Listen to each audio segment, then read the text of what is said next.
En parlant du noble chemin octuple, nous devons mentionner les 8 éléments du chemin. Le premier élément dont nous avons parlé ce matin est la vue juste.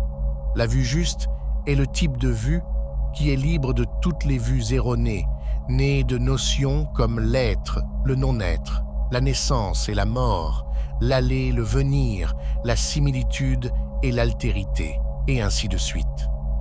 La vue juste est une sorte de perspicacité qui nous aide à nous libérer de toutes sortes de discriminations, de dualisme. Vous n'êtes plus pris entre la gauche et la droite, le haut et le bas, le blanc et le noir, l'intérieur et l'extérieur, le créateur et la créature, et ainsi de suite. Nous éliminons toutes les paires d'opposés. C'est la vérité ultime. Et parfois on l'appelle nirvana, parfois on l'appelle Mahaprajnaparamita, la grande perspicacité qui a le pouvoir de nous transporter sur l'autre rive, la rive de la liberté. En nous basant sur la vue juste, la non-discrimination, la non-séparation, le non-dualisme, nous pouvons alors pratiquer la pensée juste. La pensée juste est le type de pensée qui suit la ligne de la vue juste. Pas de discrimination, pas de séparation. Vous êtes en moi, je suis en vous. Il n'y a aucune discrimination. Et nous savons tous qu'énormément de souffrance a été créée sur la base de la discrimination. La discrimination religieuse, la discrimination raciale et toutes sortes de discriminations. Nous devons pratiquer afin d'aider à éliminer la discrimination dans l'esprit des gens. La pensée juste est le type de pensée qui produit la compréhension et la compassion. Nous pouvons, à tout moment, produire une pensée dans la ligne de la pensée juste, une pensée exempte de discrimination, une pensée pleine de compréhension et de compassion. En tant que pratiquants, nous pouvons produire une telle pensée plusieurs fois par jour. Dès que vous êtes capable de produire une pensée de réconciliation, de compassion, de compréhension, cette pensée commence à nous guérir et à guérir le monde. La pensée juste peut guérir le monde, peut sauver le monde. Et une pensée erronée peut détruire le monde. Une pensée erronée peut conduire au suicide, peut conduire au terrorisme, et ainsi de suite. Si nous cultivons la vue juste, alors notre pensée sera la pensée juste. Supposons que nous produisions une pensée de colère, de peur, de haine, de désespoir. Ce n'est pas bon pour notre santé. Si nous continuons à produire des pensées de haine, de peur, de désespoir, nous détruirons notre corps et notre esprit, et nous détruirons le monde. C'est pourquoi, en tant que bons pratiquants, nous devons cultiver la pratique de la pensée juste. Nos pensées doivent être caractérisées par la non-discrimination, la compréhension mutuelle et la compassion. Nous comprenons la souffrance intérieure et la souffrance des autres personnes dans le monde. De là naît la compassion. Et penser ainsi est très guérisseur. Et nous avons besoin d'un enseignant et nous avons besoin de compagnons de pratique pour nous soutenir, pour nous guider dans la pratique de la pensée juste. La pensée juste peut changer le monde et sauver le monde. Avec le fondement de la vue juste, nous pouvons pratiquer la parole juste. Tout ce que nous disons a le pouvoir d'inspirer les gens, de restaurer la foi, de restaurer la communication pour se réconcilier, d'aider les gens à se sentir mieux, de montrer la voie. C'est le bon type de parole que nous pratiquons. La parole juste, ou la parole aimante, va de pair avec l'écoute compatissante. C'est l'objectif du 4e entraînement à la pleine conscience. Beaucoup d'entre nous ont reçu les 5 entraînements. Ce matin, et le 4e concerne la pratique de la parole juste et de l'écoute profonde. La pratique de la parole juste et de l'écoute profonde nous aide à rétablir la communication et à nous réconcilier. Quelques jours de pratique peuvent déjà aider. Lorsque vous êtes capable de voir la souffrance dans l'autre personne, lorsque nous avons l'intention de l'aider à moins souffrir, alors nous sommes déjà prêts à pratiquer l'écoute profonde et la parole aimante afin de rétablir la communication et de nous réconcilier. Le miracle de la réconciliation a toujours lieu lors de nos retraites. Lorsque nous écrivons une lettre, lorsque nous envoyons un email ou utilisons notre téléphone portable, nous pouvons très bien pratiquer la parole juste. Elle peut rétablir la communication. Elle peut inspirer les gens. Elle peut rendre une personne heureuse immédiatement. Chérie, je suis là pour toi. Chérie, je sais que tu es là. Cela me rend très heureux. Chérie, je sais que tu as des difficultés. Je suis là pour toi. Toutes ces sortes de pratiques peuvent aider à apporter du soulagement et de la guérison. En tant que bons pratiquants, nous sommes capables de pratiquer la parole aimante plusieurs fois par jour. Cela ne coûte rien. Cela peut rétablir la communication. Cela peut rendre une personne heureuse immédiatement. Soyez généreux parce que l'autre personne a de bonnes graines en elle. Si vous reconnaissez les bonnes graines en elle, elle deviendra une personne heureuse et vous profiterez de son bonheur. Les effets viennent très rapidement. Et puis, avec la vue juste, nous pouvons pratiquer l'action juste. Action ici est l'action physique du corps. Tout ce que nous faisons avec notre corps qui peut soutenir, qui peut protéger, qui peut sauver, est une action juste. Parce que vous êtes motivé par la non-discrimination, par la compréhension et la compassion, tout ce que vous faites sera une action juste. Un bon pratiquant peut accomplir de nombreuses actions justes au cours de la journée. Même sauver une fourmi ou s'abstenir d'utiliser le genre de produit qui pollue, c'est tout à fait une action juste. Et ces trois pratiques, une sur l'esprit, une sur la parole, bouche, et une sur le corps, sont trois formes d'action. Penser, c'est déjà agir.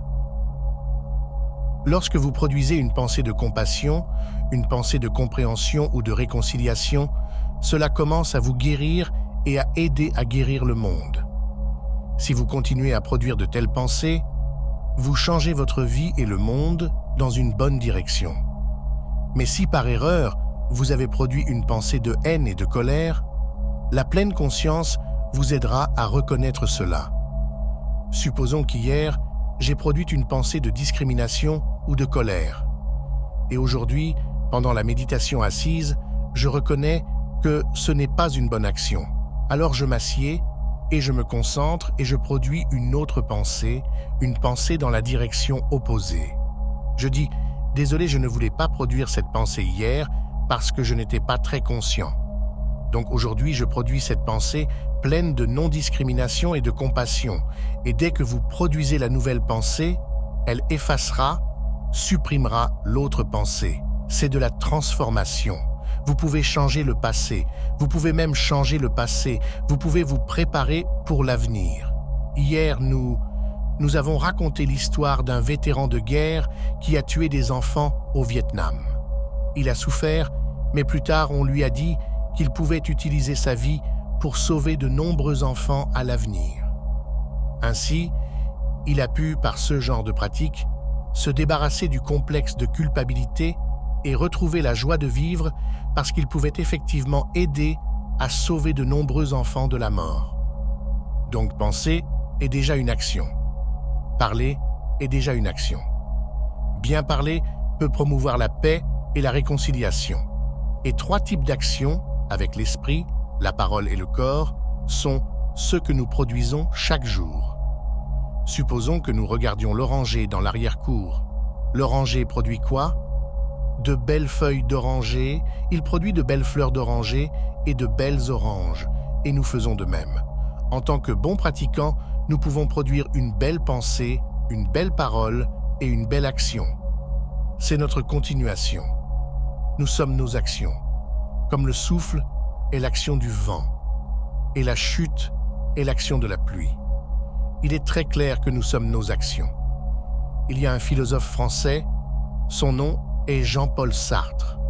Il a dit quelque chose comme « L'homme est la somme de ses actions ». La définition de l'homme est la totalité de ses actions. Et l'action a trois aspects. Ce que vous pensez, ce que vous dites et ce que vous faites. Le mot sanskrit pour action est karma.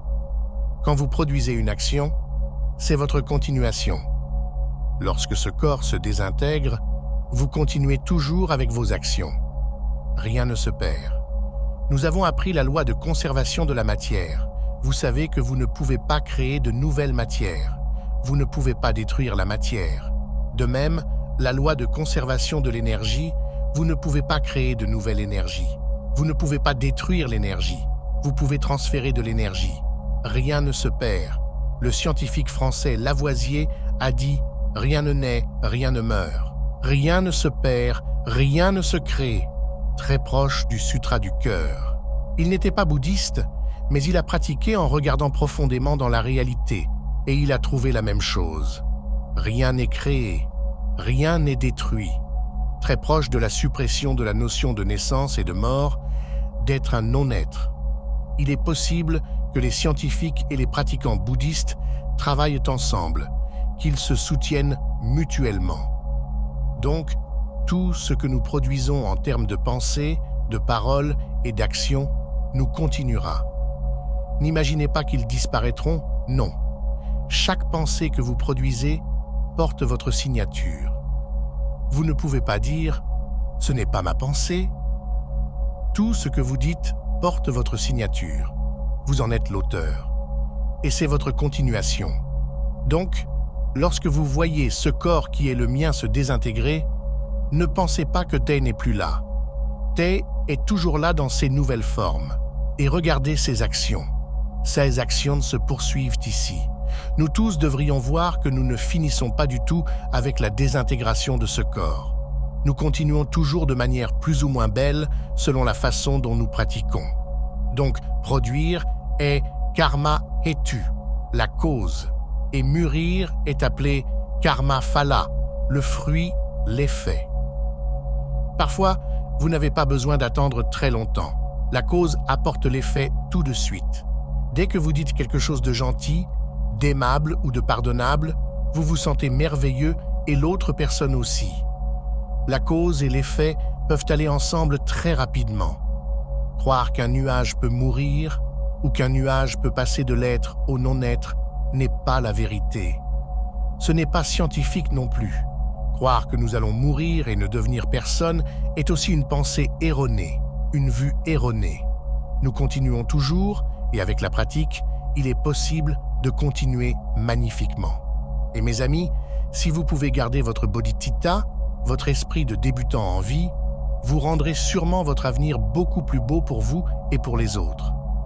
Et puis, nous avons les moyens d'existence justes.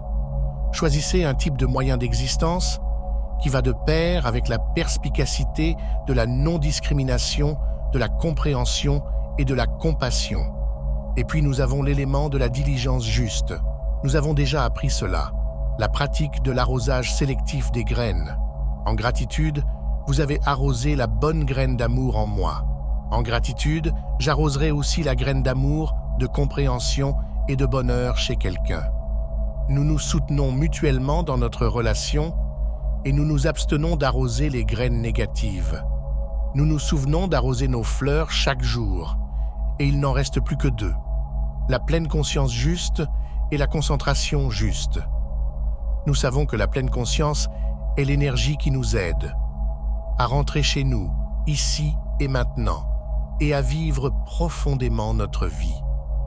La concentration juste nous aide à nous concentrer et à faire une percée pour obtenir la vue juste, qui est le fondement de la pensée juste, de la parole juste et de l'action juste. C'est le chemin proposé par le Bouddha, non seulement pour les moines et les nonnes, mais pour chacun d'entre nous. Et les 5 entraînements à la pleine conscience reflètent l'enseignement des 4 nobles vérités et aussi l'enseignement du noble chemin octuple. Je voudrais prendre un moment pour exprimer du fond du cœur ma sincère gratitude à chacun d'entre vous. Le fait que vous soyez ici sur ma chaîne et que vous consacriez un peu de votre précieux temps à regarder mes vidéos a une valeur qui transcende les simples chiffres. Chaque j'aime, chaque commentaire que vous laissez et chaque nouvel abonnement sont comme des rayons de soleil qui illuminent ma journée. C'est merveilleux de voir cette communauté grandir jour après jour, de lire vos opinions et de savoir que vous faites écho à ceux que je partage dans mes vidéos.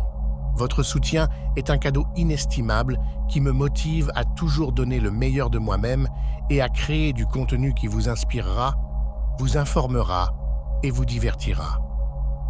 C'est vous qui donnez un sens à tout cela et qui rendez cette aventure si spéciale. Du fond du cœur, merci d'être là, merci pour votre soutien et merci de faire partie de ce voyage avec moi.